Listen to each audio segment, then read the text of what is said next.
I'm going to commit great crime. I'm going to bust nut in water tower.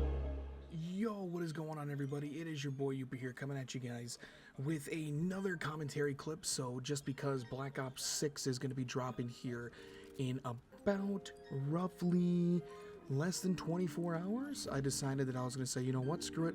I went back in the archives and ended up getting some Black Ops 6 Beta. So this is actually from week 1.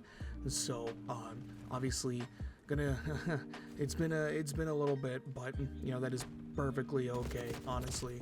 I'm not gonna lie, I'm really excited for Black Ops 6. The Omni movement feature is for sure the one thing that I'm very much looking forward to right now. But before we get started in the video, I just want to showcase something. So as I'm recording this, it's about 9:50 on the 23rd of October. I don't know if you guys get a good angle of it. I don't want to dip it too much just because it's soup. But Jade, aka my wife, decided to make a soup. I'm letting it cool off though, because it's pretty fucking hot. Yeah, you haven't even tried it yet, have you? Yeah, no. So it's pretty fucking hot. Literally off the presses. Well, out of the pot. Whatever. But yeah, it smells fantastic. It's got corn, noodles, cheese, beef, peppers. I don't think you cut any onions, right? Oh, there are onions in there. So yeah, so I'm pretty much looking forward to this. As soon as I'm done recording this video, it's going down the hatch. So and I'm pretty fucking hungry right now. So we're gonna get this done relatively quickly. But in any case, I just wanted to kind of talk to you guys. It's been a while since well, not really been a while. I'm trying to get videos out every day. I'm really late on this one, so I'm probably just going to upload this on Thursday or really late tonight just to say that I did. But in any case, I'm just really looking forward to Black Ops 6. I think it's going to be a fantastic game. I'm really looking forward to it from a casting perspective, but also too just from a general gameplay. I mean, I feel like that Omni movement is really going to be a major contributing factor as to why this game will be successful. You know, I don't think it's going to be like what other people are saying, where it's going to be a generational game.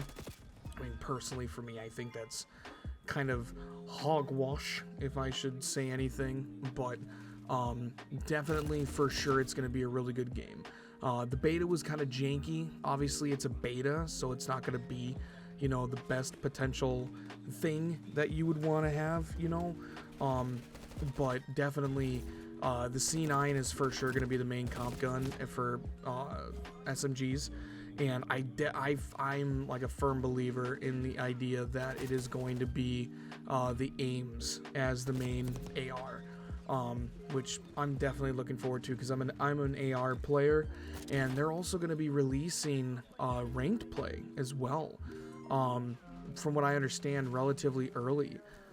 So probably more than likely, I think what they said was Season 1, which, you know, if that's the case, then perfect, if I should say so. Not having to wait a whole like 2.5 to 3 months for ranked play would definitely be nice.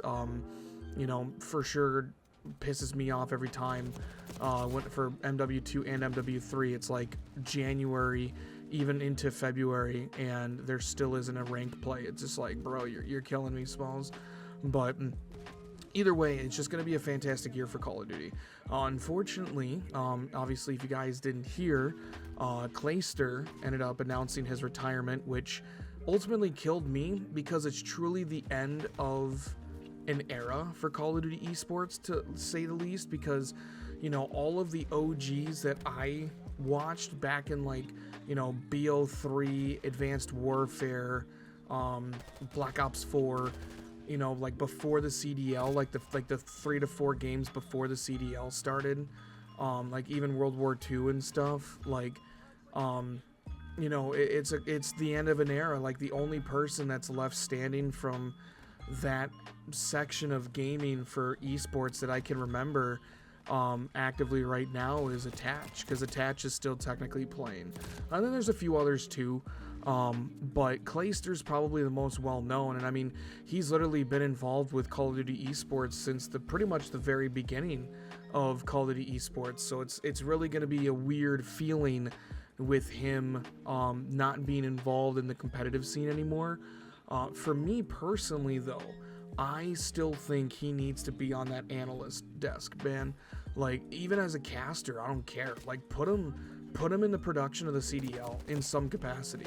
Because let me tell you what, when I was watching Champs last year for MW3, or this year technically for MW3, and I loved him on the desk. Now, I will admit, and people can call me sexist, they can call me whatever the fuck they want to call me, but I personally am not a fan of Alley Cat.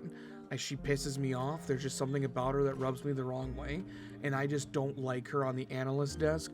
But if you were to swap Alley Cat and Clayster, you know, like put those two, like, you know, get Alley Cat the hell out of there and put Clayster in, I feel like between, you know, Nameless, Clayster, and Puckett, I feel like that'd be a really good dynamic. I don't know, like, I've just never been a big fan of Alley Cat.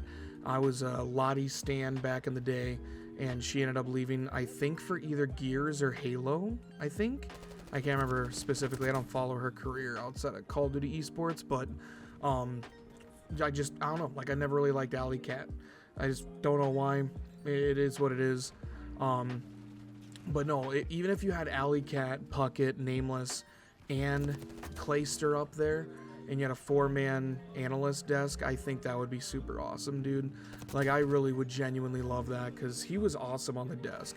And obviously the experience that he has, I mean, you know, he's been competing in Call of Duty. Like, in the video that he posted on his Twitter page today, Gratitude, it was like a 23-minute long video. It was making me choked up, dude, I'm not gonna lie.